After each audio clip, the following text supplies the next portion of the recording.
The Nerd Chat, an Xbox podcast. Is a podcast celebrating all things gaming, food, and the good old days. Hosted by three BFFs, Daddy Diwali, Chipotle Bear, and Bubble Boy and Seven. And new intern, X-Bacon Gamin'. This is Cortana. And remember, don't make a girl a promise if you know you can't keep it. As always, Spartans, see you online.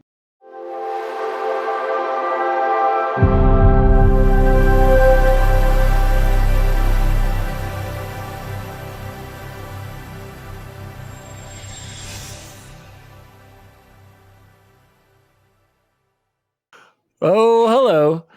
Daddy Diwali here, and welcome to The Nerd Chat, an Xbox podcast celebrating all things gaming, food, and the good old days. This week, we're going to talk about the drama with Halo, Phil Spencer talking to IGN, Jedi Survivor being delayed, and some games with gold for February. But joining me, as always, is the assistant to the co-host, Chipotle Bear. How are you? I'm doing all right, man. It's been it was honestly, I take back. I this week has been better now. It always makes me feel better to be here. But my car broke down on Wednesday. Like literally, is it a Jeep? I went to it was the Jeep. Chrysler, it man. Drove, gosh, I'm screwed. It drove perfectly fine and no issues. Literally, no sounds, no lights, anything. And then I went to go start it, and it literally wouldn't turn on. Like literally, no clicking, no cranking, nothing. And I was like, okay, maybe it's the battery. Turns out my battery's under the front seat, which is a whole other story, and replaced that, still did nothing. So I had to have it towed to a mechanic, and the earliest they can see it is maybe Saturday. So I am driving my father-in-law's, thank you for him, his 1983 Ford Ranger truck. Wow. Which is a nice little truck to drive, no judgment or anything, but just I miss my car. I hope it gets fixed soon. Other than that, happy to be here, happy to talk about some games today. I just want to point out that Ford Ranger is 40 years old. Yeah. Wow. Well, 4-cylinder, it's a little banger. It's doing well. I mean, congrats to how many miles? It's only like 80 oh or my something. God, like barely that. drove it. No wonder. All right. And joining us as always is the new intern to the assistant to the co-host, X-Bacon Gamin'. How are you? Hey, Chapo, you know a mechanic, right? I didn't know you were a mechanic. You mentioned that the other show, and I caught it, and I meant to ask you about He's a wannabe. Dude, I was a dealership mechanic for 10 years. Well, never mind. Yeah, see? Look at that. Yes, He's absolutely a mechanic. But anyways, good to know. I didn't know that. Yes, we have had temperatures in the 40s. Oh, it feels like 70 degrees out there, right, guys? I didn't wear a hoodie today. It was incredible. It's melting. The birds are coming back. Spring is upon us. Maybe. I have to say, I was driving the kids to swimming lessons tonight, and Grayson's like, "Oh, Daddy, we're gonna have to wait a long time because it's still light out." I'm like, "No, son, it's just staying lighter out now. You're so used to going when it's just when you better get used to this."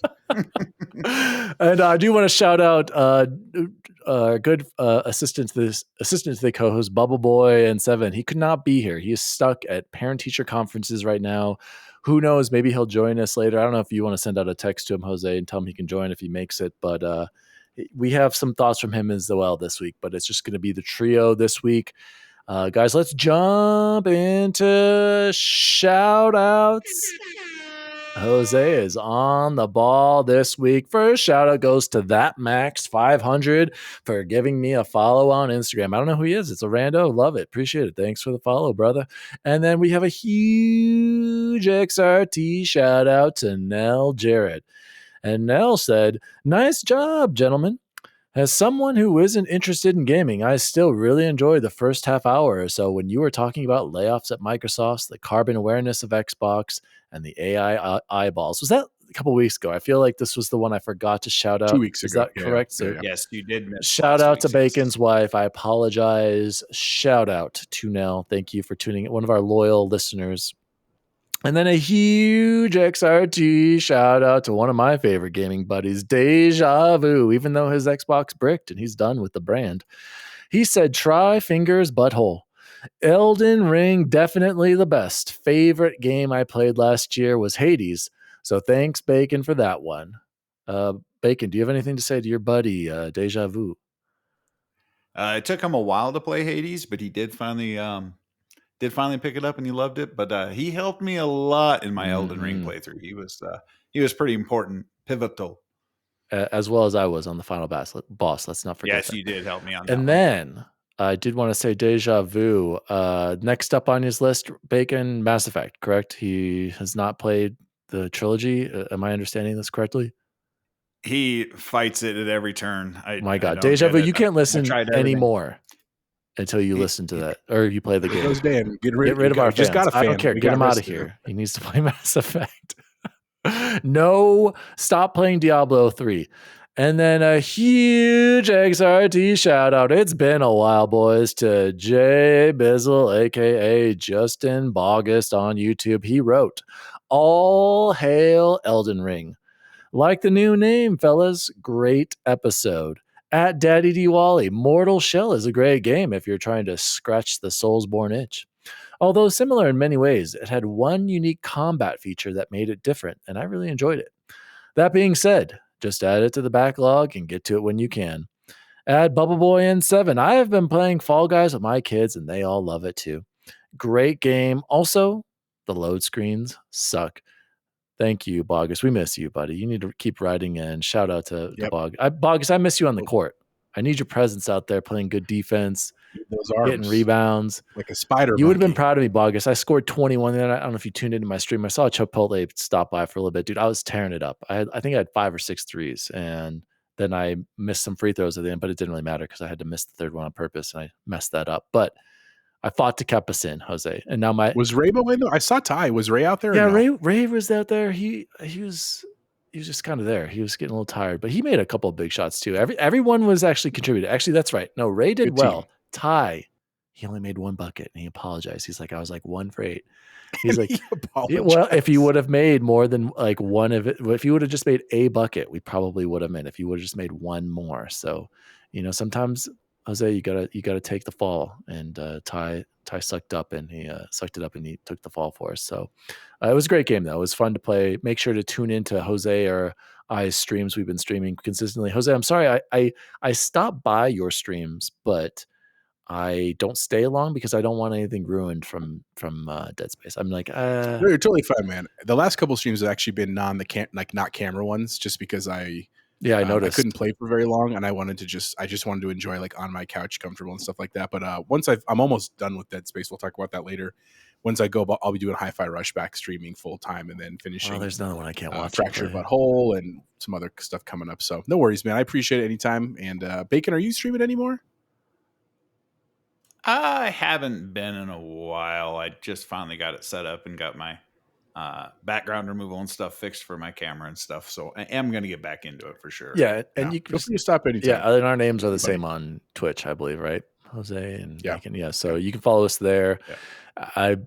I did want to give another shout out to Matthew Kennedy, Jose. He's been streaming Halo CE, and I've tuned in a couple of times, and it's been hilarious because he has never played Halo, and it's so fun to see someone who has like no context whatsoever for the game, just seeing and piecing things together and be like, oh, that's what that is. Oh, I've heard of that. And so I just wanted to give a huge shout out to Matthew. It's really fun to actually watch him play a game going in completely blind. Check him out too. MKen10 is what he is on Twitch. MKen10, Matthew Kennedy, a huge part of PS Trophy Room's little circle over there as well. So, guys, that has been the Nerd Chat shoutouts for the week.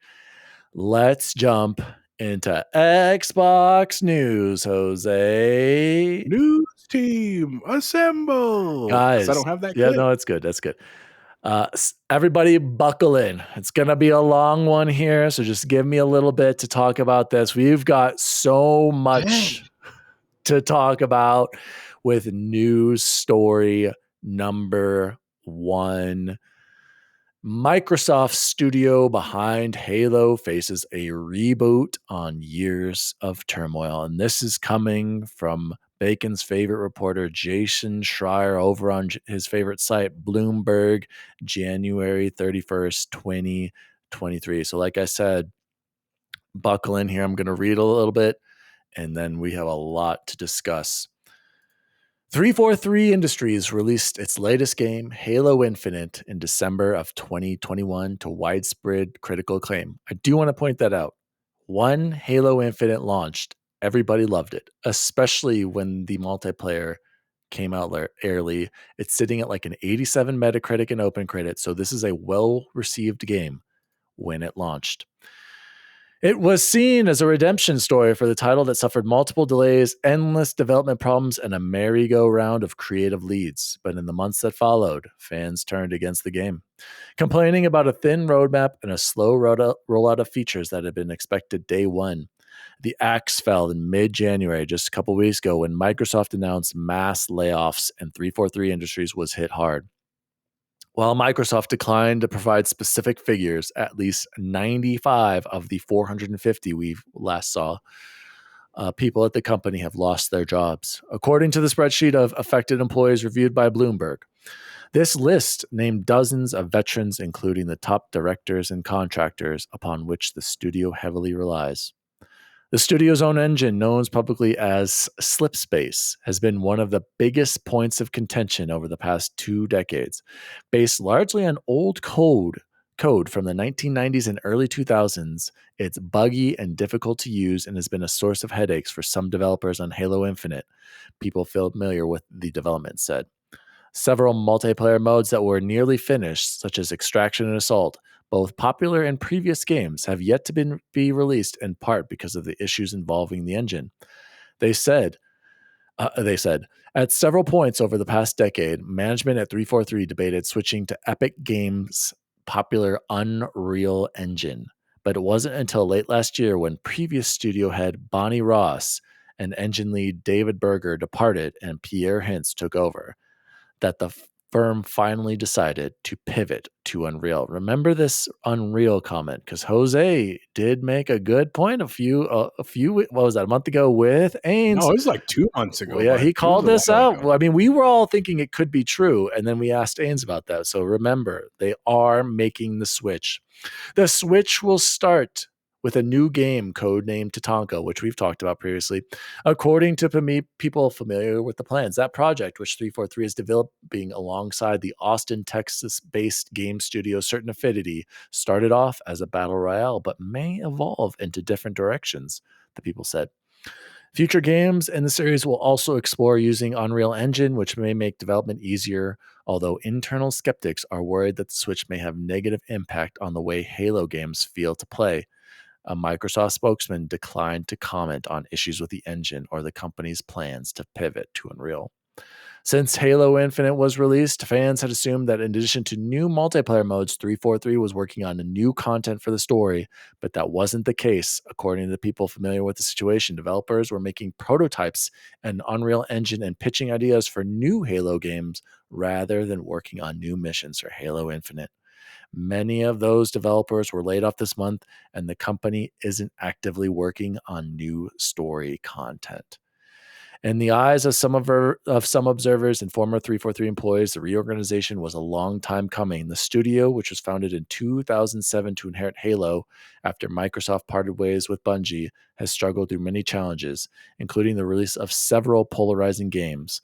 And we already talked about how Pratik Ren had said that the the job cuts and the state of Halo franchise were the result of incompetent leadership up top during Halo's development that led to massive stress on those working hard to make Halo the best it can be.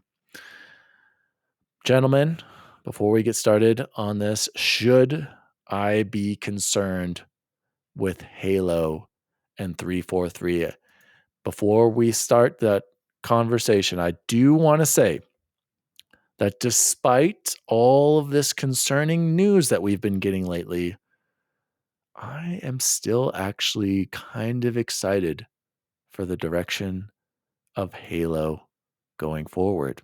We got rid of the leadership, moving to an easier engine to develop on, and it seems to be like there's some sort of vision and or the trifecta of leaders who are going to move Halo forward, and the potential of working with other studios to support it, kind of like the Call of Duty model, which we also discussed with Ains.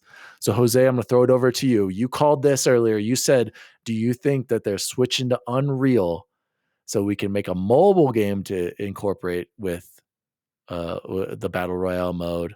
Jose, what are your thoughts? And tell me what you're thinking after reading all of this stuff with Halo. I mean, it's to be fair. I mean, this was a great article. Shout out to Jason Schreier. But there have been lots of great articles, and honestly, lots of great arguments on really all sides. And as I've thought a lot about it, as I've been playing games, and just kind of it's like sitting in the back of my head. Here's where I think I'm at this point. Um, I still am very grateful to 343. I think it was really important what you said earlier, that like when Infinite dropped, we were mad about the delay. We were, but we were also very concerned after that first initial trailer, and everyone was like, it needs to look better. And so they took that extra time, and I think they hit I think they hit the nail on the head. Our Um, 2021 game of the year, also unanimous. Absolutely. It was incredibly fun to play single player. We were pumped to play when it became like co-op.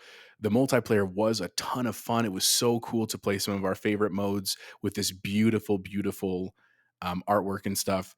But I do agree, in hindsight, that like I probably defended Halo a little bit fanboyish, right? Where like it could do no wrong. And in hindsight, I'm like, man, comparative to like, we'll use Call of Duty as an example. They were pretty good about dropping content very, very consistently, and Halo wasn't as consistent.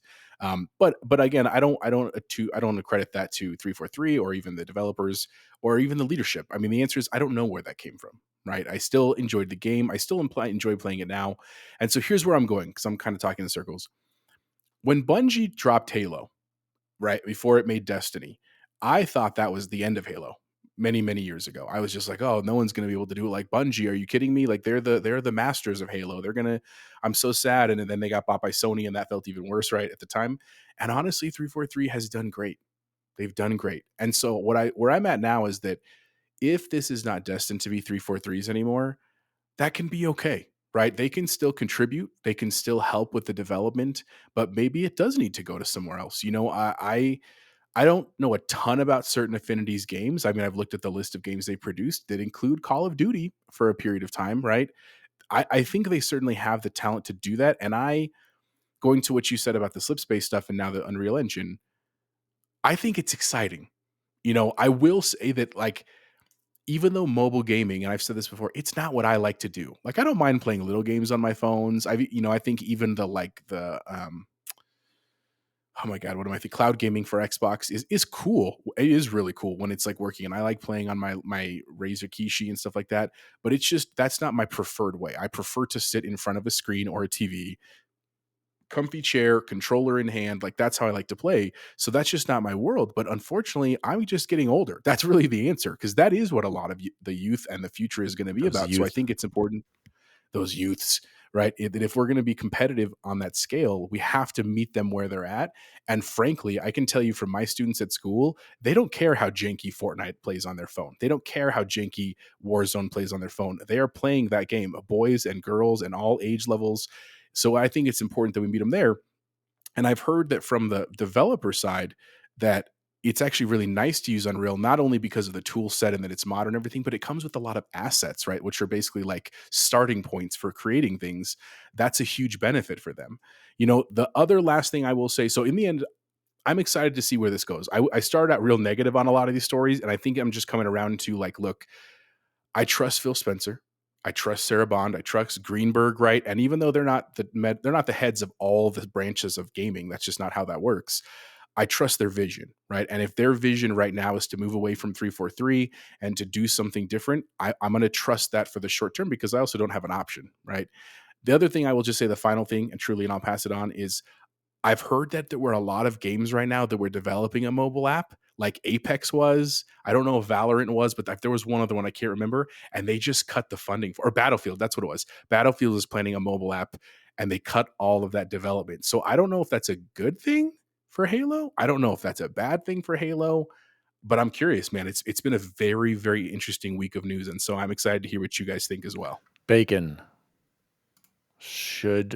Are we sad that we're not going to be playing any more Fernando Esparza and the campaign expansions going forward?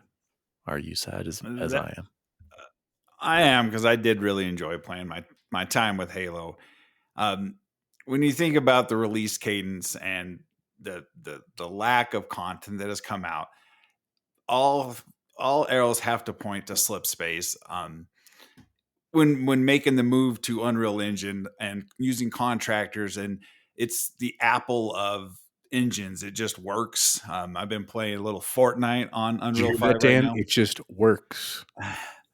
I've been playing Fortnite, and it looks incredible. I mean, it's not as tight as shooting as Halo is going to be and stuff like that, but it translates a lot easier in, I assume, in the development ecosystem in that sphere. Bring in a bunch of contractors that are familiar with it. You have the coalition who are virtual geniuses with Unreal Engine in-house that can help. So I just can't see how a lot of this stuff is being created and forged the way it is and as fast as it is. Now, given it's on the back end of the code, the slip space, so the hard work was done.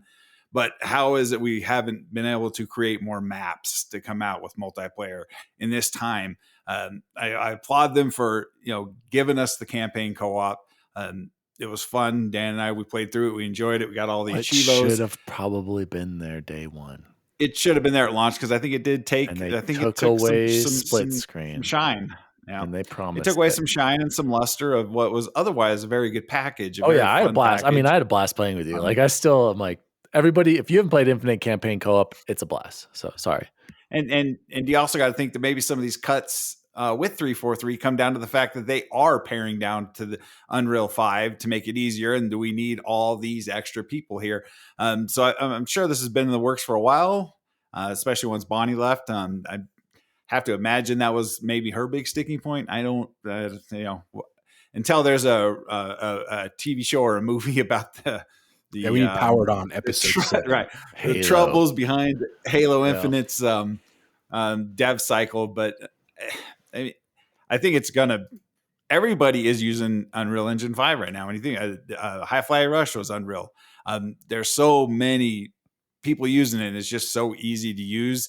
I downloaded it off Epic server and was messing with it one day. I'm like, well, I mean, I'm nowhere near able to do anything, but the stuff they give you to play around with to start making your own game. I mean, it's pretty cool the way that Epic does that, and only charging after you made your first million, I think it is, in sales. But so I believe it's gonna work better in the long run. It might be some time before we see Tatanka or whatever. But exactly. Before I throw it over to you, Jose, I did want to ask you guys one more question. Is it time to go with the COD model and have multiple studios making Halo games for single player maybe, and then maybe keep letting 343 / certain affinities stick to multiplayer? Because I do feel that since Halo 5, 343 has killed the multiplayer. 4 played well. It just wasn't what we wanted with like the COD drops. Like 4's multiplayer easily, I think, is their worst, but that campaign was solid. 5's campaign, great level design, awesome co-op, horrible story, the worst of the series. Then they get to Infinite, and I feel like they finally nailed it. But then they made all these big promises with content and being a live service game, and they've definitely slacked on that. I don't feel like their battle pass is any worse than Destiny's or Call of Duty's, to be perfectly honest. But I do feel like they should have produced way more maps at this point for both Big Team and the arena map. So Jose, go ahead. What do you think about that? And what were you going to say? I was just going to add to Bacon's point, and then I'll answer your question of Unreal Engine is incredibly user friendly, and I'm not a developer at all. Like I'm a tech guy. I've always been a tech guy. I like playing with stuff. And Bacon's right. Like I don't know if you remember, I told you I went to that conference this summer. It was like an educational tech conference, and I met like the Unreal developers and stuff, and they walked us through like a couple of the stuff that I was like, oh my God, if I was a kid again and I was like in high school just jacking around on a computer, you know what I mean? Like the stuff that you could do in Unreal, like it's not unfeasible that like a couple of us could have made a rudimentary game on our own for fun because it's so user friendly, which is incredible. To your question of like splitting it up, that's a hard question, man. I mean, here's what I would actually say is if they're not going to let 343 continue this storyline with like Esparza and the villain groups that we saw, I think I had heard people in one of the articles I read this week talk about, is this a good time to reboot the whole thing? And that's such a hard thing for me to say. I'm going to say, Jose, I'm so tied to everything. Yeah, I was going to say, I think they already were trying to reboot it with this Halo. This Halo already, to me, Infinite felt kind of like a reboot. So like I get that, and like maybe you're right, maybe it is a good time, but I feel like you kind of already did that. Sorry, go ahead. No, I agree. That's what I'm saying is so if Xbox and 343, but really Xbox, right, is really adamant that like, hey, we messed up this gen, we got to restart. I would say I don't want to do 343. I think that would be too hard of a change for them to break cleanly from everything they've done and try to restart in this universe. I would rather either them stay and continue this storyline and keep maybe it's Or DLC, maybe maybe it's somebody else takes over multiplayer. Maybe I had it wrong. Maybe 343 sticks with single and just hey, you that's guys what I just was focus on thinking. the campaign. Certain affinity, maybe with Your some multiplayer. machine games or it or whatever can come and help with multiplayer. Yeah, Assuming, that's more. yeah, sorry, Go ahead. yeah, that's it. Yeah, that's where I was leaning. Was just like here's the thing. Do I love the Call of Duty model? Like I think that's where every game should go. No, I don't. I don't hate it or anything. I don't think every game needs to go there. But if this game is going to be the flagship multiplayer for Microsoft, and they're going to try to compete in the same realm of Call of Duty, even if they own Call of Duty with the merger, right? They have to compete at that level. They just have to. You have to have constant content drops. You have to get licensed content in there. You have to choose seasons. You're going to have to, I mean, they do the battle pass kind of stuff. I mean, they have to kind of go to that model because that's frankly what sells. And we have to remember, we talk about this all the time. It doesn't matter how much fans talk about this. We could talk about it till we're blue in the face. It comes down to dollars because it comes down to their governing boards and they're going to go with what makes the most money. So I would rather do it our way, right? I'd rather us be able to control it in the sense of the studios doing it the way they want, honoring kind of the legacy of Halo as we know it from our youth, but also modernizing it with the current engine and the structure. That's my preference. Again, I'm no expert either, but I don't want to see it die. And I don't think it will, for the record. I think that's a very doomsday way of thinking about this. But ultimately, if we're going to continue this, it's got to make some changes, whether we like it or not. Completely agree. Changes are needed. Bacon, closing thoughts on Halo. What do you think they should do next? I think you definitely keep 343 on the campaign because again, I thought the campaign was really great, and it's the only unfortunate thing is you could tell it was designed for 4-player co-op. Every outpost you took over had 4 gun stations, and I think their stories are fine, the graphics are fine. If certain affinity, if Tatanka is what we think it is, certain affinity is going to be supporting Tatanka for how long? So they're taken out of the equation. So do they need a support studio to focus solely on battle passes and maps for multiplayer? You're probably definitely right there. But here's what we do in the age of remakes. You redo Reach and Combat Evolved in Unreal 5 to get used to doing stuff in Unreal 5. We're going to buy it. We're going to play it, updated graphics to see how it plays. You already have the story. You already have the assets. You already have all that stuff. So how hard would that? I mean, You know, I'm sure you know it's what they hard. would do actually, and what would kill people would freak out would be Halo 3, because that one hasn't gotten the remaster treatment or remake treatment like Halo 1, the remastered. Because 1 and 2 did Two everything. did exactly. Like, Yeah, those are remasters. I'm talking full Well, remakes. I'm saying you could do the remaster. Like people would lose their minds because some people think Halo 3 is the best Halo. I personally don't, but 2. yeah, I'm more of a 2 guy in Infinite, to be honest. But like a lot of people love 3, so that's actually a really good idea, Bacon. Anything else? What about the? I mean, could you imagine Combat Evolved or Reach in Unreal Engine 5? after well, watching with- Matthew Kennedy, Right? it'd be fun. Well, I think it would I be think fun. Reach was good, but I prefer Chief Story, and I would say they already did Combat Evolved. That was Infinite. To me, Infinite feels like you're on the ring. That first level, that whole thing is. They were I thought probably it was really cool when we were. they're probably going to get to those other I hate biomes, those other areas like the snow in CE, and like they were probably planning on doing more of that. Like we saw a desert at the. I don't know if that was is that a spoiler? I don't know. They show a desert area. Is that the legendary ending? I don't remember. Yeah. And so I'm sure they wanted to get there eventually, but no, I think.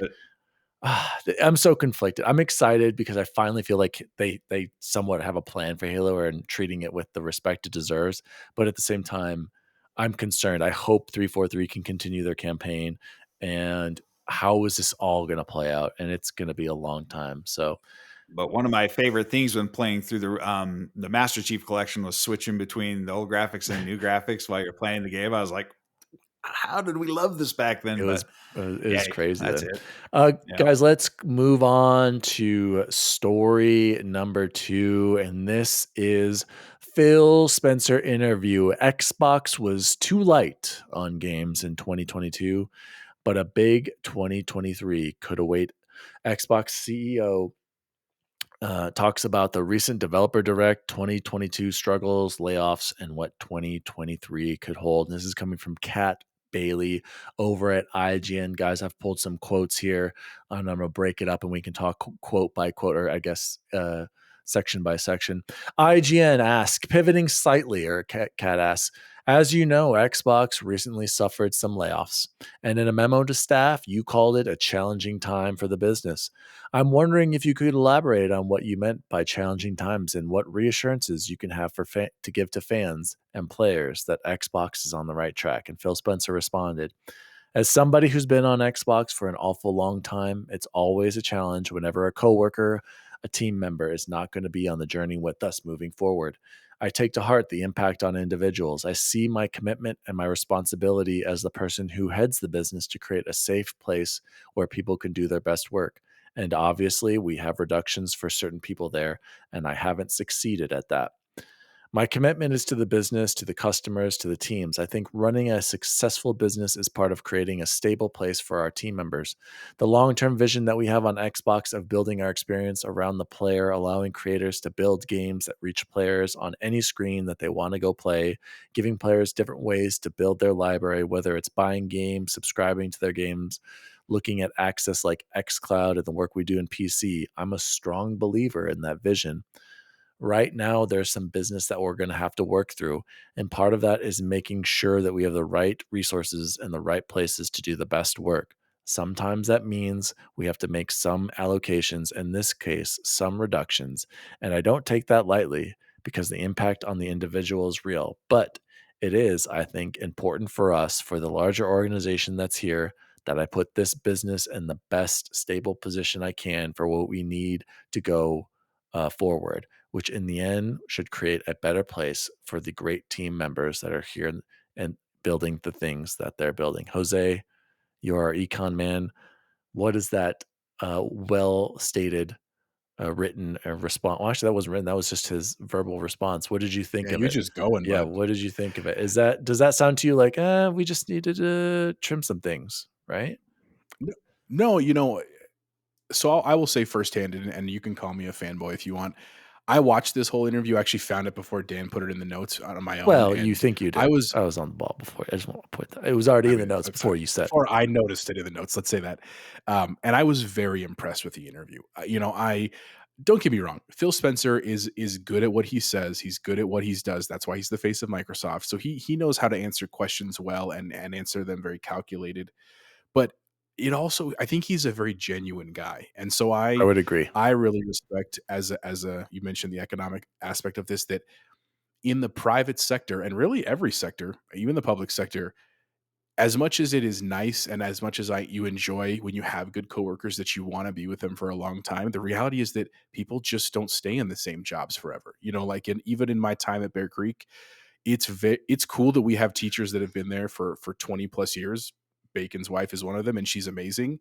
But that's not the standard anymore, right? Most people are there probably between 3 and 6 years, and then they go to another school, they go out of state. Any number of things can happen. And what I've come to learn as now an admin or a leader, quote unquote, that's what you want to call me, is that my job is not so much to force people to stay, right? Like we don't want to beat them over the head and say, no, you can't go anywhere. We're keeping you here forever. We're going to give you bad reviews so you stay. That's not leadership, right? Leadership is making people better and encouraging them to grow. And growth means change. Like that's literally the definition of the two things. And so I liken it to wet school. I've worked with some amazing people, teachers, admin, just workers in our school who, when they leave for whatever reason, is such a bummer. And we want to honor them and honor their time, but then we also move forward, right? And that's because we have to, right? If we can't just dwell on the fact that we lost good people. I think for like even myself, like I feel like I'm a good guy, a good leader there, but I won't be there forever. Like I'll retire eventually. And so my goal is not to make things so important that they need me. It's to make it so the systems run without me. Right. And I think that's what Phil is trying to do here, is that he knows that like he has a lot of power in his position, and sometimes with power is that great responsibility. You have to make hard decisions. Like I'm sure it feels crappy when he's like, okay, we got to fire 200 people from this studio because they're redundant. Like that can't feel good at all. And I think it's nice that he's honoring them and saying it feels sad when you're the person next to you is gone, but we're going to honor them and we're going to move forward because that's what we have to do for the gamers and for everyone else. That's the right answer. Again, it doesn't feel good, but it is the reality of life. All right, moving on to the next quote, and then I'll get Bacon in here. And this was in regards to the recent. After Kat had asked that, she asked about 343. I'm just curious, can you shed more light on 343's role going forward? And he basically talked about how they had some misses and that how important 343 is in Halo. And then he said, at the same time, when we launched the game, we know we needed to make some commitments to people about the content updates and our timing on those and the quality. And we didn't hit our own bar for doing that.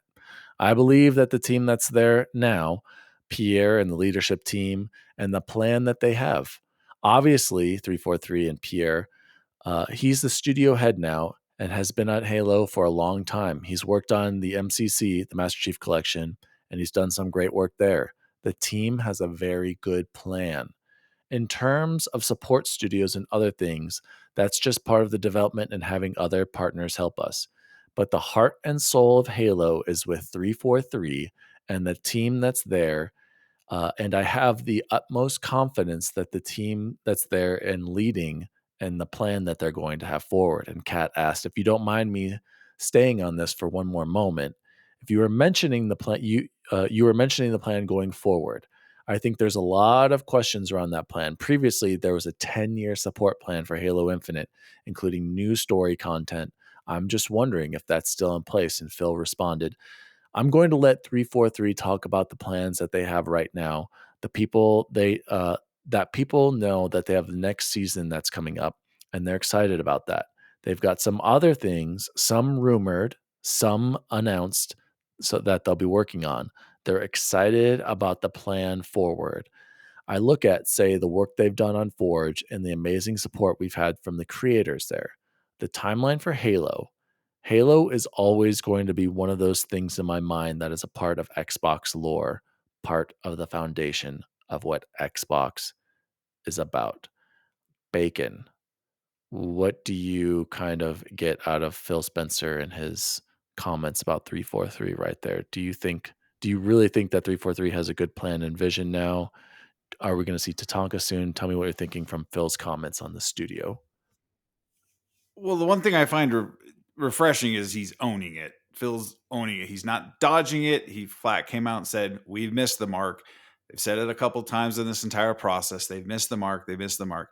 He is owning it. He's not blaming COVID. He's not blaming this or that. He just flat out said, we own Didn't this. hit This our is our bar bad. of standard. Right. And the other thing I take from that is instead of saying, no, this is the plan going forward that I set in place or Matt Booty set in place for how Halo is going to go from here, he says he's leaving it to his team. When he leaves it to the team to do what they want in a comfortable working environment, it's going to turn out better quality no matter how we look at it. When you always have someone over your shoulder telling you do this, make it live service, do this. Maybe that's how we end up with Halo Infinite. Maybe they are finally just saying 343, do your thing. Try to get a game out in a couple years, 3 years, whatever it is. If you got content to add to the end of Infinite, just do it. Just, earn your paychecks, make a great product. I'm not going to sit here and say it has to do this. It has to be on mobile. It has to meet this performance metric. Just make a great game. And that was one thing I found ultimately through all those statements. He could have come out and said, no, this is the plan going forward. We're going to add this. We're going to do this. We're going to put arbitrary deadlines and dates and things that we're not going to be able to reach or meet. He says he's going to leave it up to his team to make that decision. And Chapeau, on to your point, you are well respected in your job from everything I've heard. Everybody loves you. So shout out to Chapeau Bear. I did want to say, Thanks, Bacon. Bacon, you mentioned delegating the power out. Hopefully that's a good thing. And you're right, maybe it shows a different kind of trust with these new leaders, but I would argue maybe they were giving them too much power before, and that's why they didn't have the most success. But hopefully this team at 343 now does have a vision. He did stress that a few times, saying, I'm going to let 343 announce. He said they have some projects announced, unannounced, rumored. When it's time, they're going to say their plans. So hopefully we get that Right. Tatanka soon. And I hope that And these then, guys know what they're doing.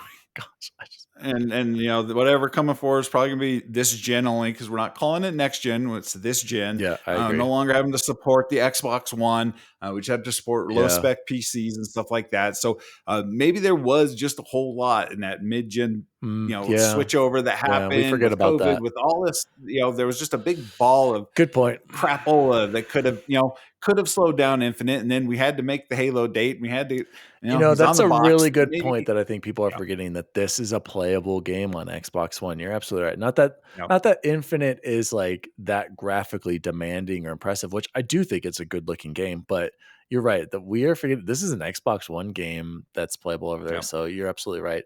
Last comment all the way down. I wanted to point out here, and then maybe we can get anything else I may have missed.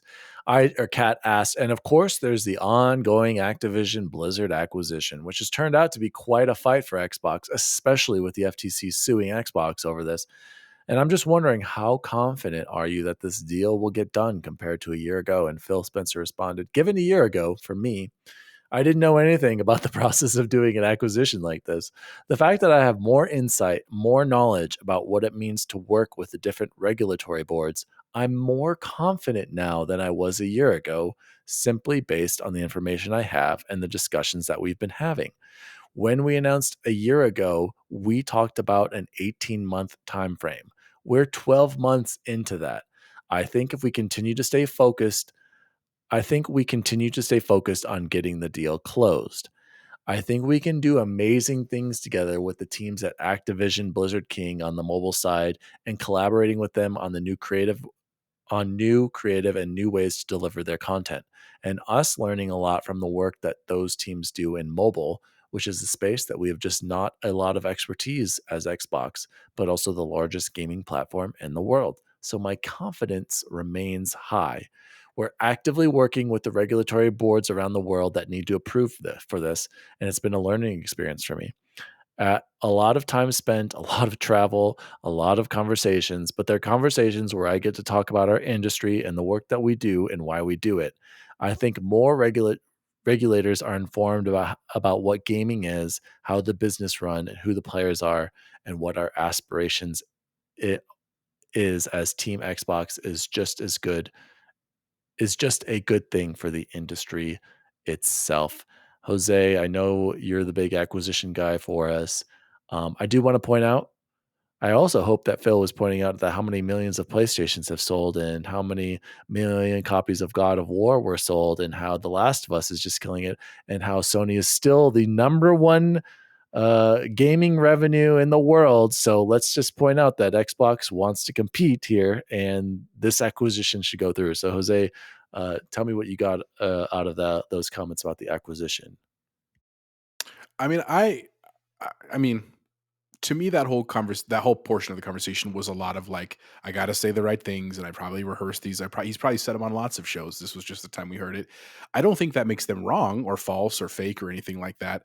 But here's what I would say. What I really took from that segment was Phil was very confident, not cocky, not overzealous, but just very like, no, like, we're moving forward with this.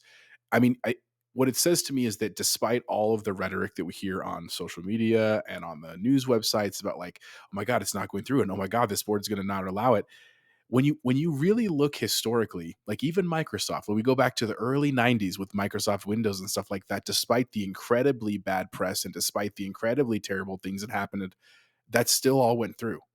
You know what I'm saying? At the end of the day, there is still Windows, right? It came with concessions, right? But it still went through. I think that is almost a lesson in that. I think we're just talking about concessions and time. That it may not be done by the timeline they were hoping for, right? And they might have to give up more than they anticipated because of Jim Ryan and the other industries and whatever outlets and that kind of stuff. But they're still pushing forward this is still a bigger part of their overarching plans. And before, when we were talking about Halo, there was also that comment about mobile gaming. They are still committed to mobile gaming. So that is a big portion of what they're doing with their games, what they're doing with ABK. I mean, it just made me, I think, ultimately more confident in of itself, the whole thing. Bacon, any closing thoughts, or is there anything in the interview that stood out to you? I kind of skipped the first part, which was about Hi-Fi Rush, which was amazing. We talked about that last week. Bacon, really quick, and then Jose, I'll throw it back to you for last comments. Well, coming out yesterday, the FTC lost its battle with Meta over within the VR workout thing that they bought. So there goes another case the FTC has lost. Now they're 0-7, 0-8. So it's not looking great on the FTC side. Apparently, they got the EU's letter this week with their concerns that Microsoft can now finally work with them on their concerns that they're putting forward. So we assume the CMA will be this week or early next week. So they're going to have everything they need to do, everything they can address. This is all a normal process, especially something of this size. It's going to be sad when it is finally approved and we no longer have anything to talk about. What do you mean? We're going to have new Microsoft Studios to talk about. Are you serious, Megan? So, I mean, and all of us are pretty new to these acquisition talks, and none of us sit around Thanksgiving dinner talking about large mergers and vertical mergers and hostile takeovers. And it's because it's in our space. It's something we love and enjoy to do in the gaming space. Now we're all pocket armchair lawyers and backseat lawyers. I do miss Hogue. I can't wait for Hogue to get healthy and get back on the podcast so he can clue me in. But you're right, Dan. When that the Sony announced their profits yesterday or today, and it was absolutely ridiculous how they are doing as well as they are doing. Microsoft was down across the board, services, hardware, Game Pass. Yeah, that's the only one that wasn't. But physical sales, hardware, just across the board, we were down. And Sony had to swallow the jagged pill of announcing that they're up in every single category. And they got to say, hey, but we're not going to survive FTC. If Microsoft gets Call of Duty, we're done, man. Yeah. Jim Ryan's flying to Brussels again to talk to the EU. It's just his frequent flyer mileage has got, I mean, he's got to have some. Isn't he out in the UK? I thought he was. Does he live in he's probably. He probably flies Delta or anyway. And I do want to point out, like, I think they announced that they have like over 30 million PS5 sold. 32 million. I think BG charts, which isn't accurate, but they estimate Xbox at like 20 million. So I mean, there you go. It's already a huge. But difference. Again, if they truly have 32 million PS5s in the wild, how did God of War only sell 11 million copies? I mean, to me, that's what is that attach rate? Oh no, the first party game, it's like that for every first party game. It's always low. And then if you look at the trophies, it's even lower. Like with people who actually finish them, dude. The most gamers, especially what's concerning now, is like watching Askin's kid play. They play free to play games and sports games. Like the casual people play that. The hardcore like us are the ones buying The Last of Us, the Halo. Well, I don't even know what the Halo is. The Redfalls, the Starfields, like. That's it. Like the attach rate, you're right, for first party games is probably what I would say maybe 20% if you're lucky. Like right, Spider-Man is what 20 million out of 120 million. Yeah, PS4's in the wild. Exactly. So like if it's really good, unless you're Nintendo's the only one who it's just insanely high, and that's why people buy a Switch or a Wii, is because they're just literally to buy the first party game. So closing thoughts on the interview, Jose. I know you wanted to point out maybe one more thing with our leader, our fearless leader, Phil Dominus Maximus Spencer. Yeah, and so just real quick on that last note about the consoles, the Switch always being the king of that. A big part of that is the price point. I know we've said that before, but like that's also why I don't see Xbox. They're not looking for budget Xboxes. Isn't a Switch OLED $350? That's more than a Series S. That's insane to me. That's absolutely insane. But you're right, you are. But I'm saying that's why it's so important that they move into the mobile gaming space, because that precludes the need for a console. Right, for a lot of this stuff, because you have a phone. Most kids have phones anyway. You just jump on there, right? Anyway, what I was going to say about the interview, and it really is worth your time. It's like a 20-minute interview, but Cap Bailey did a really great job asking pretty direct questions. Yeah, really good questions. Two things I wanted to highlight was, and Bacon touched on it, Phil was very like, the issues we're having are not like Xbox's issues and the developer issues. He goes, they're my issues. He goes, I am the head of this. This is my fault. I take the blame. Like, I think that's a very powerful thing to do as the leader that he is, because we don't hear that a lot from leaders. They usually like, oh, well, they didn't meet the things we were hoping for. And we have these goals and we didn't hit them. You don't hear him saying, yeah, it was my bad. He did that. And I thought that was very noble. The other thing is there was a short section where she talked about Pentiment and Hi-Fi Rush and talked about how that they were unexpected, but really, really well received. And he said, yeah, we're really proud that because of our Game Pass model, because of the studios we own, we're able to do this thing where we can give them a creative outlet where because they wouldn't be able to waste the time and money making this because they have to constantly pushing things out if they're their own studio, we can say, just go make what you want. And that's where we get the stuff from Tango. That's where we get the stuff. I forgot who made Pentiment because I haven't played Pentiment, but Obsidian. It's not, thank you. It was Obsidian. That's I think a part of their bigger strategy that we've just started to touch the surface on, and it makes me very excited of what we're going to see in the future. Like, it's cool to think we could get all these crazy games, not all the time in every, but enough to make it exciting. And I'm totally fine with these 8 to 15 hour experiences, these shorter games, these $30-$40 games. I am a huge fan of that. I don't need these huge time sink. Not everything has to be these massive narrative driven third person over the shoulder 100-hour stories and RPGs and open worlds and everything. So I am all for Xbox making these smaller experiences and putting them onto Game Pass for me to enjoy. Guys, let's move into news story number 3, and these will be a lot quicker. Redfall requires an online connection, even in single player. This is coming from Victoria Kennedy at Eurogamer. Those looking to sink their fangs into Arcane Austin's upcoming first-person vampire shooter, Redfall, will need to make sure they keep themselves online at all times. Yes, that's right, even when playing its campaign in single player. The news was confirmed on Redfall's new FAQ page, where it reads, will playing Redfall require an online connection for single player as well as co-op? A persistent online connection is required for single player and co-op. Bacon, is this a big deal, little deal, or no deal, or is this just the norm for gaming in 2023? I'll tell you straight up, I am over this. I don't care. My Xbox is always connected to the internet, and all you haters and crybabies saying, oh, I want to play offline. Barely any games work offline now. Sorry, it's 2023. Get over it and stop making a big deal out of nothing. Bacon, am I wrong on this? No, you're not wrong. And Hogwarts Legacy just announced today that they require a persistent online connection as well. It's just the world we live in. It's not like it's a ton of data up and down. And chances are, if your internet is out, your power is out at your house, so you can't play anyway, right? Am I wrong? Like, this is just, it's just lashing out to lash out, to have something to talk about. It's Twitter wars. It's ammo in the gun. That's all it is. It's a stupid point. Jose, and off to you. Yeah, Jose, what do you think? Like, I feel like maybe if this was 2006 and we were still used to running the games off the disc, how many will Redfall even fit on a it's a Blu-ray disc, right? I don't even know. A single disc. I don't so know. like, are we not downloading these anyway? Jose, what do you think about all this? I mean, I agree with both of you that it seems like sensationalism, right? It seems like we're creating a problem when there is none.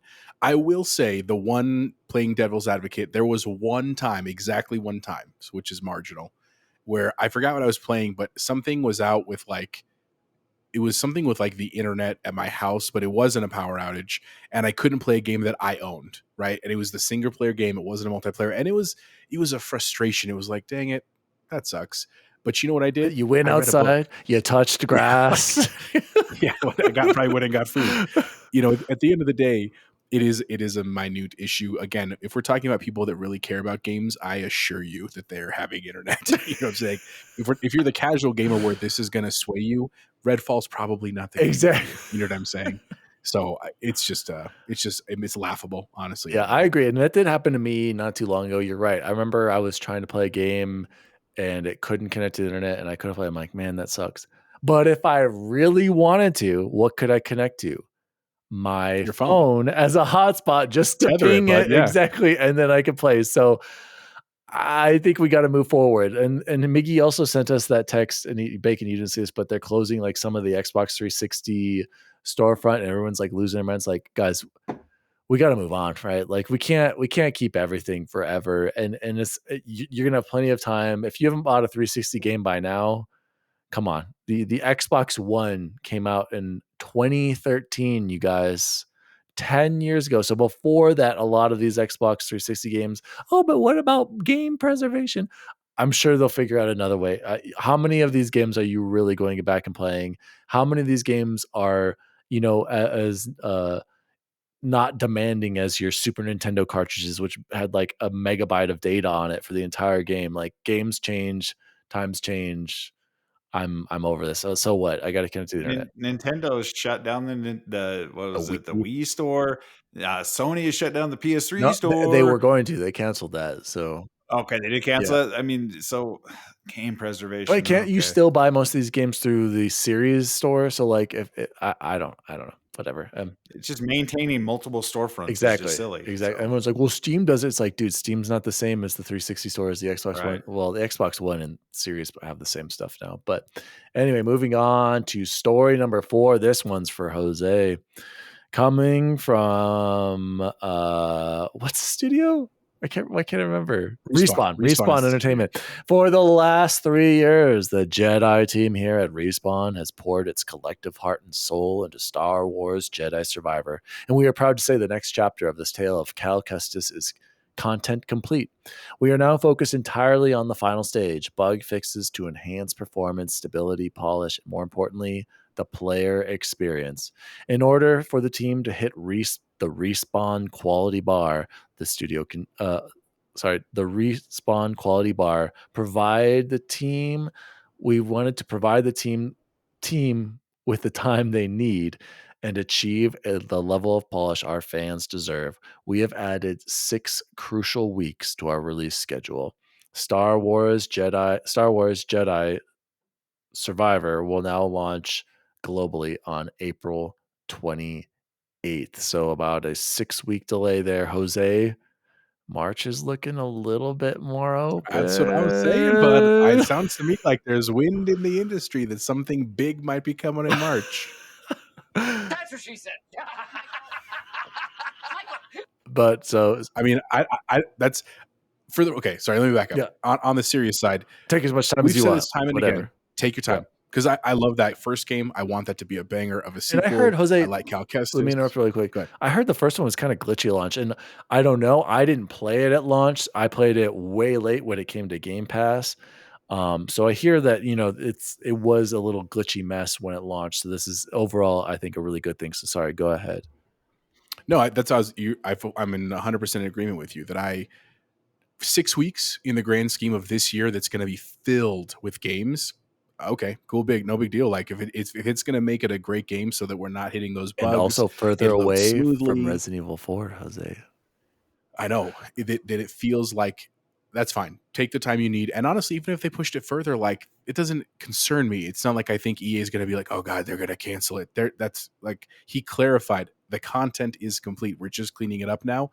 That's great. Make it clean.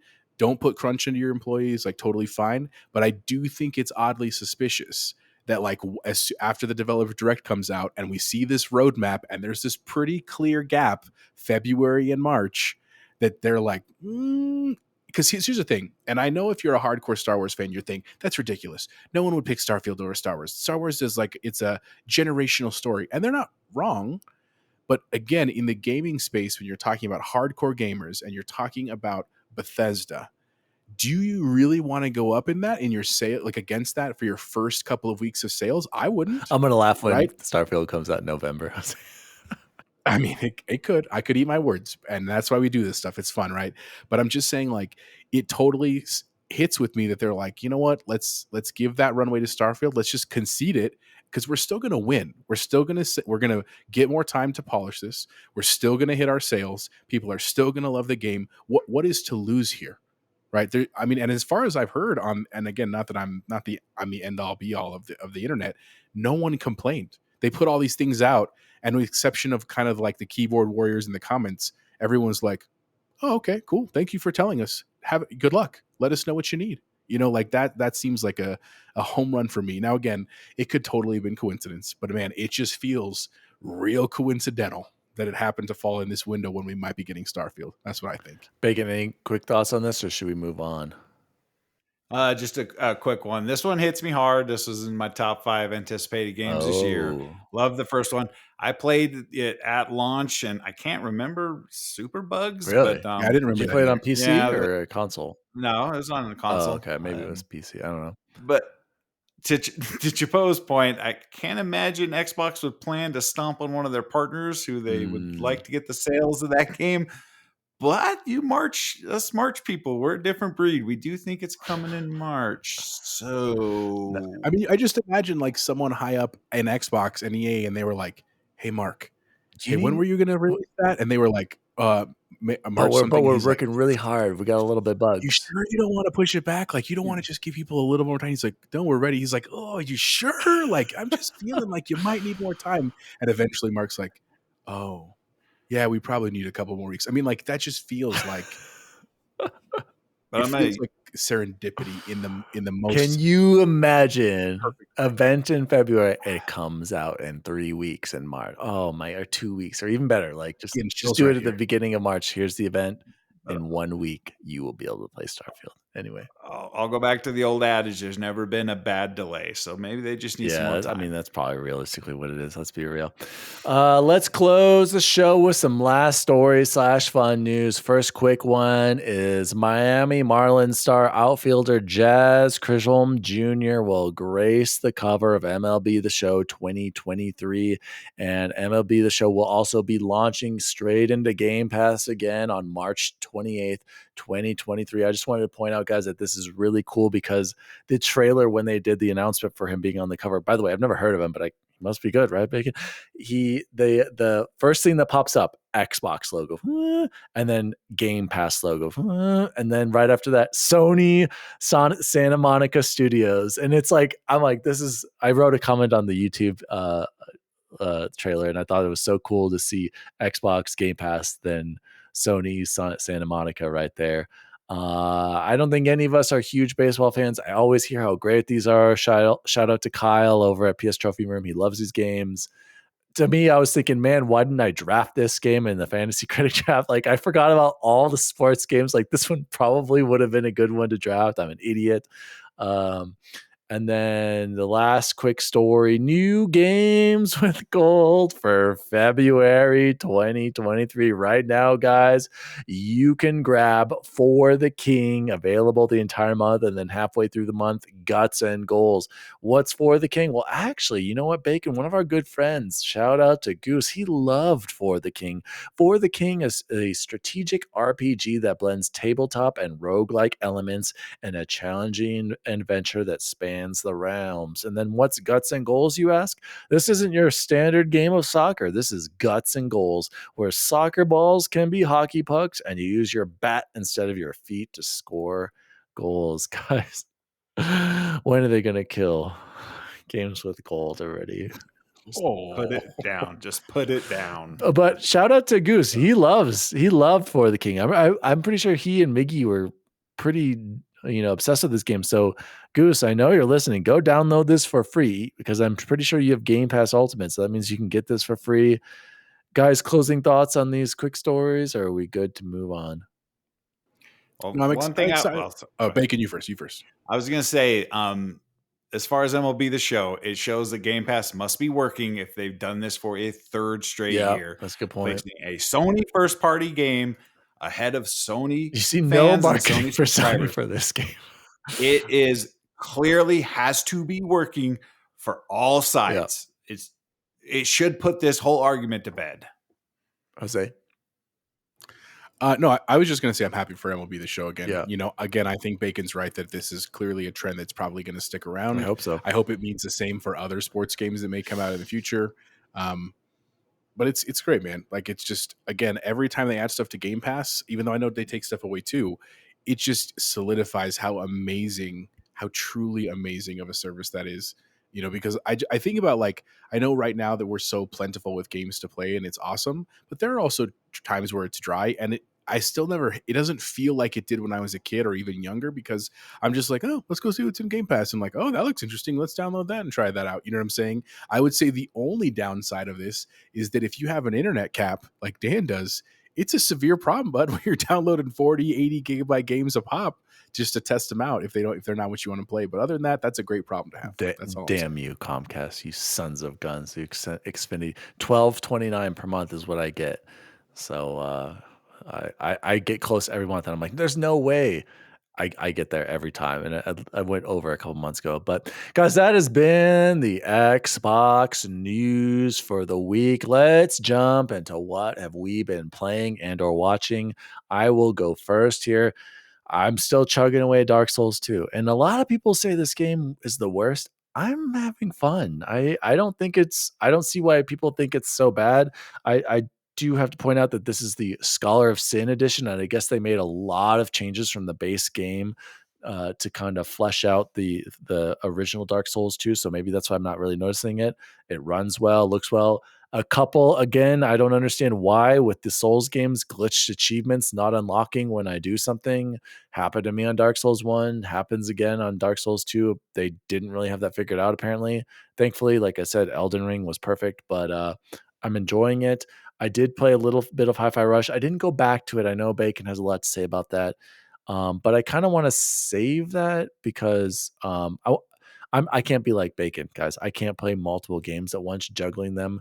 And the other thing is like the combat, I'm so sucked into Souls combat right now. Like I'm just finding myself trying to play it like a Souls game. And I'm like, I can't do that. I got to play this once I'm done with Dark Souls. So that is pretty much all I've been playing. Played a little bit of Warzone.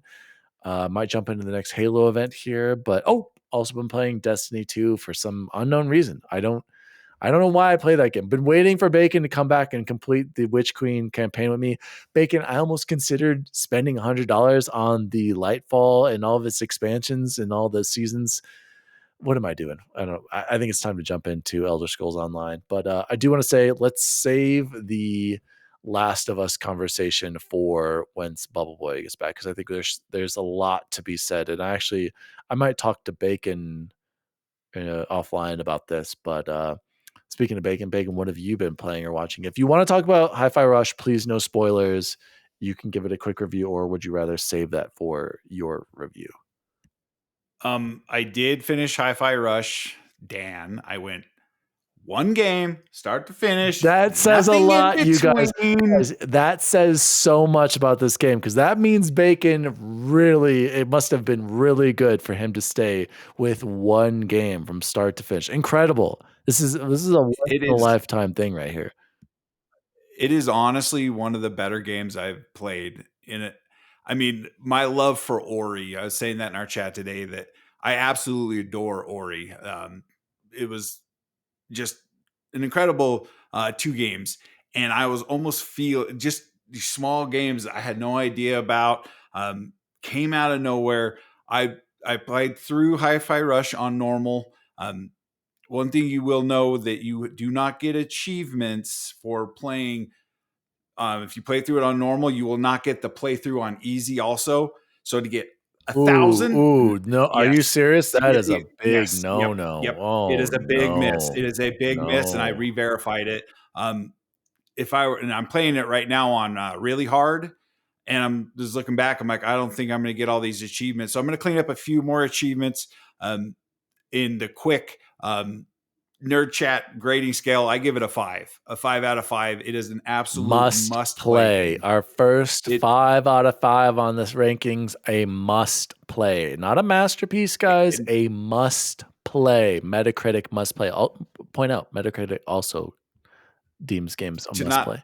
To not spoil anything, and referring back to Chance's chat with us today, I know where he was coming from with that he the opening tutorial. Let me read that real quick, before, so people can have some context. Because I when I read that, I'm like, why would you even try to rank it here? Isn't that a little weird, you guys? Like, you can't rank a game that you haven't played. Are you ranking the first level? But here's what Bubble Boy said about Hi-Fi Rush.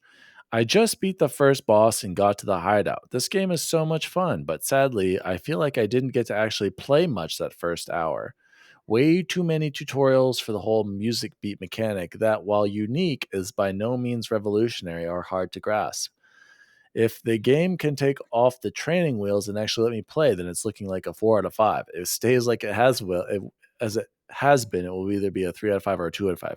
Before Bacon even speaks, chance I've heard it gets crazy and even better. And yes, that first level is very tutorial heavy, and I didn't mind it because I haven't played a game like this. So to me, I was like taking it in and understanding how they were onboarding me because I haven't played an rhythm game, and I suck at rhythm games, like I said before. So go ahead, You never Bacon. played Parappa the Rapper? Nope, never played Parappa. I didn't play Metal Hill Singer. So yeah, this is, to me, I'm like, Guitar Hero? I mean, yeah, I played, but that's like like that made sense to me because like Right. I was actually really good at playing the drums. This is, to me, in my mind, Jose, when I'm playing this, I'm just trying to hit these like I would a normal game, not trying to do it to the beat. So that's why I'm struggling big time because I'm like, this is Sunset Overdrive. So go ahead, Bacon. Sorry to interrupt. But to his point, I remember last week when I mentioned that I thought about bumping up my difficulty scale, getting through that first boss, because that's where we all were, and it's actually a sub boss. It's not even a main boss. It changes and it progressively gets harder. So I never had to adjust that difficulty level, and getting through on normal wasn't very hard. But as you add more companions, I'm not going to try to spoil anything until my review comes out next week. Stay tuned. My full video review of the game. There's so much to this game. Every level is different. Every level is you just see the vision and the love oozing out of this game. The soundtrack is absolutely phenomenal. I've been looking for the last song that you played right before you beat the last boss. I've been trying to find that song. I can't find it anywhere because it was actually such a good song. And I'm going to write it down when I go through on my second playthrough. I think I'm at the third boss now on my second playthrough on very hard. But it is definitely a game worth your time. You do not have to put down what you're playing now to play this because it's Game Pass and you're going to, some stuff will be spoiled. But it was 9 hours, I believe, playing through on normal for me. Only died a few times, platforming falls and stuff like that. I think I died in combat 5 or 6 times total. But it's definitely going to be a well-awarded game come December in Keighley. I mean, it could very well be in the Game of the Year conversation. If Stray made into Game of the Year conversation, there's no way that Hi-Fi Rush doesn't make Game of the Year conversation. Game of the Year, not indie Game of the Year. But Jose. But then, sorry, go ahead. Oh, one more. I started Age of Empires Definitive Edition on Xbox, mainly because I want to see how. I heard there's co-op. Right. How did they adapt it to this controller?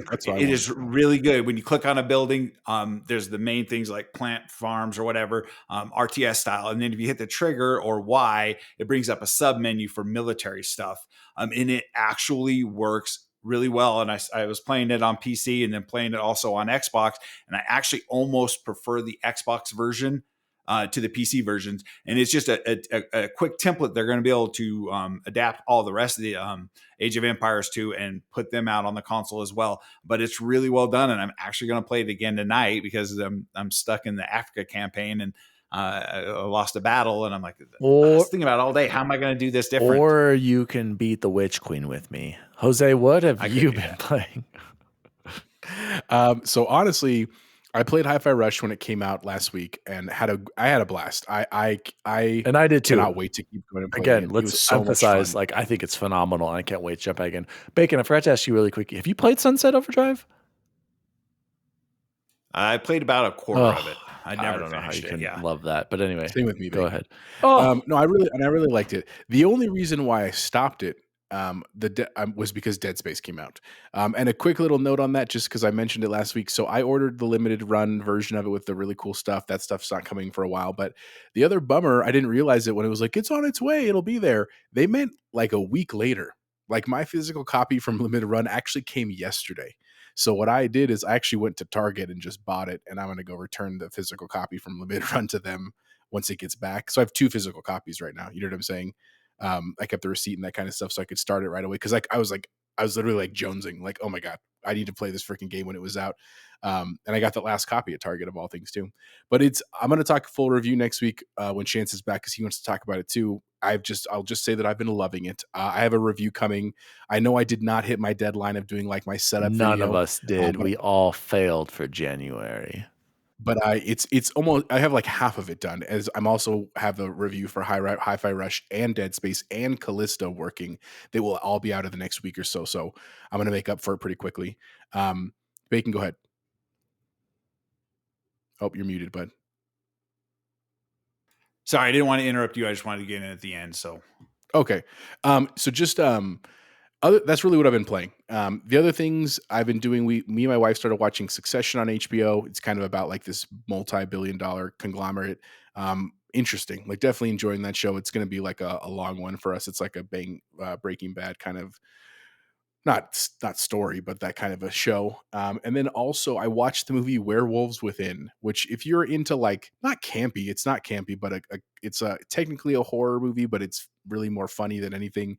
It stars Sam Richardson and I forgot how to say her name, but she's the girl that's in the AT&T commercials that's like selling the phones in the store. She's in it as an actress, but it's basically this story about this small town where this werewolf attack is happening and they're trying to figure out who did it with all this cast of crazy characters. But really good. I rented it on iTunes for $1. It was really, really good. And other than that, the only thing I'm looking forward to playing real soon, I mean, I'm going to finish Dead Space really quickly here. I want to finish Hi-Fi Rush and then finish Fractured But Whole. I'm also didn't think I would say this, but I'm really excited because Resurgence is coming out for Warzone 2.0, Ashika Island. And I'm pumped actually because I really liked Resurgence. I can't wait to drop with Dan and Alan and Bacon and Snelling and Nico and everybody. Hopefully McCombeast gets on there too. Like I really like that. So I'm looking forward to doing that, some streaming stuff. And yeah, man, just a great time for gaming. Yeah, I completely agree about the Resurgence. I've always loved Resurgence. I love the more fast-paced action. Bacon hates it. He doesn't like playing the mini route trios with us, and I love it because at least you're like in the action. The games go quicker. I can't stand the normal Warzone anymore. And I do want to say a quick shout out. I don't know if I mentioned this, but I did officially finish Mad Men. What a show! If either of you haven't seen it yet, you need to watch it. Anybody listening, Mad Men has something for everyone. What a show. I am blown away by it. I don't know how I missed it for so long or avoided it. I thought it was going to be boring and I never felt bored watching it. So I may have mentioned that before. I want to reemphasize everybody should watch Mad Men and Breaking Bad. Those are like some of the best shows ever. Go ahead, Bacon. So on the last thing that I've been playing on your advice last week, Dan, I did download. Oh yeah, Last of Us. How far did you get? Last of Us. No spoilers. I got almost to the scene you were talking about that you were angry about with Tess. You gotta keep and going. Then I decided to get sucked into Hi-Fi. No, hold on. I decided I was going to buy the PS5 version. I've been searching for a week straight. I almost bought the Firefly edition off Facebook for $140 because you cannot find the physical copy of that game. Why anywhere. do you need the physical copy? Well, because Chapo and I have been talking. He's going to loan me Dead Space physical. I'm going to loan him my PS5 with The Last of Us on it, physical, so he can play The Last of Us. So we got a kind of a little thing going on here. I had to order that game from Amazon. It's not going to be here till the 12th.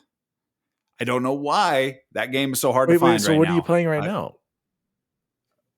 I'm playing the PS4 remastered version. Oh, okay. So I ordered the PS5. Fine. I want the haptic feedback. All I hear is like it's slightly better, but so you're gonna wait. You're not gonna keep playing it. Yeah, I'm gonna wait. I don't want to get too far, just in case the save doesn't transfer to the new one. I don't want to get far into the PS4 you're not version. even that far. You're like an hour in. But anyway, I know, but I'm not gonna. I do want to say this though. It kind of sucks because now the whole Bill and Frank thing is you've seen a different perspective of it. It's not, and it was probably gonna be way better. I bet we're gonna say that till next week. The version on TV was way better. That was my favorite episode, by the way, because it was completely different from the game. So we can save Last of Us for either, but just play the game. It's not going to be that much different. It's coming. I'm going to play it. Relax. Did you go to any stores to look for it? Was it sold out everywhere because of the show? Dude, when I went into GameStop asking for it, they looked at me and said, "That's not a thing." I said, "Are there any?" What about Target Last of Us or PS5 Walmart? copy? Nope, absolutely no. Best Buy. And there was one version being sold on Facebook Marketplace, and that was the Firefly edition. And I'm like, I'm not spending $140 for a game I'm not overly, need. So I sucked up the bullet and I ordered it off Amazon today, coming from Sony through Amazon, and it's going to take between the 12th and the 14th to get that game. Dude, that's like three more episodes. Right. It's fine. No, Bacon. I really think you burn through Hi-Fi Rush in a day, but he'll get through it. I promise you. I will. I just want the better graphics, and I hope they improve the shooting. That's one thing I'm I heard noticing they on the don't. And remastered exactly. version. That the shooting Gameplay, is everyone forgets that the ugh. actual gameplay in The Last of Us is not very good. But anyway, we could. How did they make a multiplayer out of that? It's just I didn't play it. terrible. I guess it was. I don't know. The shooting's horrible. It's I didn't like play it. Red Dead Redemption 2 levels of bad. Uncharted and Last of Us have never had the greatest gameplay mechanics. It's been about the stories. And again, I've seen people tweet like, "Oh, why isn't the Halo TV show as good as Last of Us?" And I just want to smack them in the face, like, guys, they're completely different games. First of all, Halo is about a guy who barely talks, and it's a first-person shooter, whereas The Last of Us was. I already felt like I was watching a TV show. Now I'm watching the show again. That's the game. But we'll save all that talk for later because I'm interested to hear Chance's thoughts on it. Bacon, why wouldn't you just continue going on with 4 and then you can just replay it and get the easy platinum later? But I still think you should play it first. Let's move on. Let's close the show like we always do with the best food we had this week. Would anyone like to go first? Chipotle, go ahead. What's the best food you had this week? I'll go first. So, the best food I had this week was actually 2 nights ago. My wife made sopes at home, which are, if you don't know what they are, it's kind of like a tostada, except instead of like a crunchy shell at the bottom, it's like a fatter dough that's almost like a bowl. It's not a pita bread or anything. It's literally like masa, like the same thing you'd have a tortilla out of. But they're really good. You can get them at a restaurant in Southwest Denver called Jaime's. They call them huaraches there. But really, it's just like a bowl. She puts like shredded chicken on there and beans and cotija cheese and lettuce. They're delicious. They were really, really good. So that was my favorite thing. And then also, we parlayed the extra chicken into nachos tonight, which is, I like nachos. It's a great dinner. It's just real fun to make. The kids like it. Everybody gets a little bit of what they want. So those were the best things that I had this week. I'll go next. Bacon. I was fortunate enough to be able to work from home on Wednesday.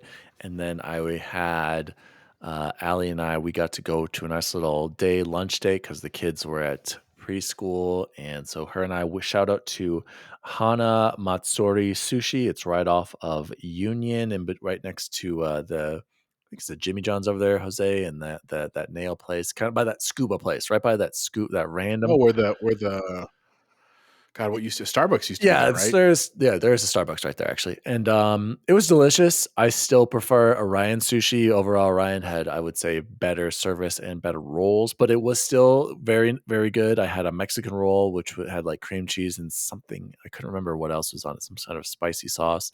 That's Then awesome. I had 2 variants of jalapeno rolls. Allie got like a chicken dish because she doesn't like sushi, so she tends to get the hibachi like chicken style.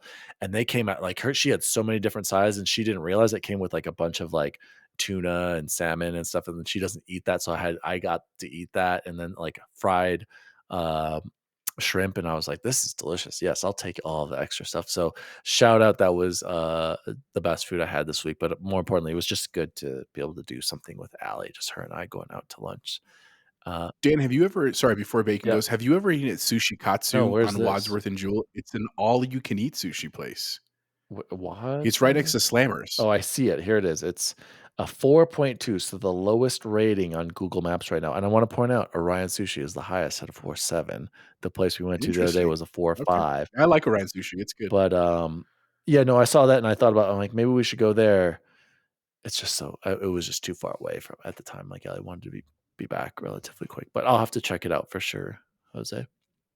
Report back. All right. Sorry. Bacon, what was the best food you had this week? Did you have your grounded up lettuce and cabbage and some carrots or something? This week hasn't been a good one, boys. The wife made some chicken enchiladas with green chili before the show tonight. It's one of her Nice. staples. It's a quick and easy one. It actually turns out pretty good. But every time we're in Costco, we buy something called the Motor City Pizza Company. They're frozen. In the frozen, it looks just like that. Are they good? Oh, yeah. They They're are. very And good. you get 2 in a box, Add 'em and they're to me. actually very good. Feeding a whole family, you might have to just do the whole box, do Oh, both no. pizzas, Oh. but they cook up in 20 minutes. It's a thick crust. It's a really good take and bake. You know, No, it's not for the cream. family. It's for me. Both. Yeah, I was Okay. gonna say, No, they're I very- ate they're the very whole. good. Yeah, Yep. come on. And then she did make those chocolate chip cookies we were talking about last episode, Dan, and they're almost gone again. But I don't know where they keep going to. Someone keeps eating them, and it's definitely not me because my endocrinologist won't be happy.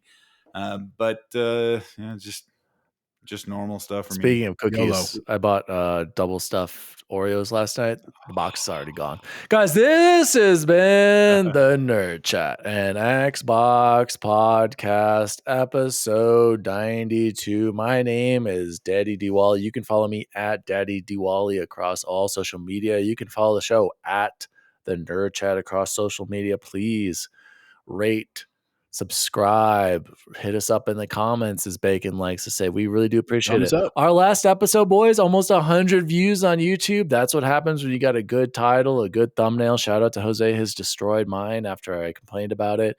Chipotle Bear, where can people find you?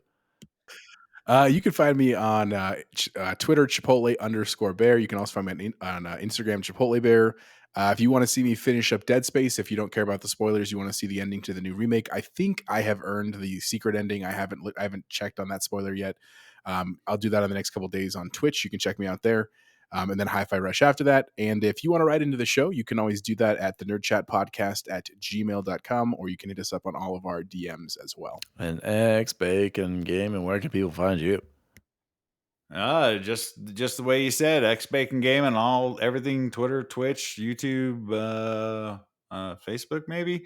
But anyways, thanks for taking the time to watch, you guys. We really appreciate the watch time. As always, Spartans, remember, Spartans never die. They're just missing in action. And see you online. See you online. See you online. See you online. Boy, that escalated quickly. I mean, that really got out of hand fast. It jumped up a notch. It did, didn't it? Yeah, I stabbed a man in the heart. I saw that. Brick killed a guy. Did you throw a trident? Yeah, there were horses and a man on fire, and I killed a guy with a trident. The Nerd Chat, an Xbox podcast, is a podcast celebrating all things gaming, food, and the good old days. The show was created by Daniel Walenzik, and you can follow him at Daddy Diwali across all social media.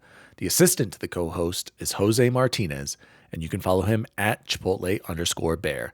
The assistant to the co-host is Chance Siegel, and you can follow him at BubbleBoyN7.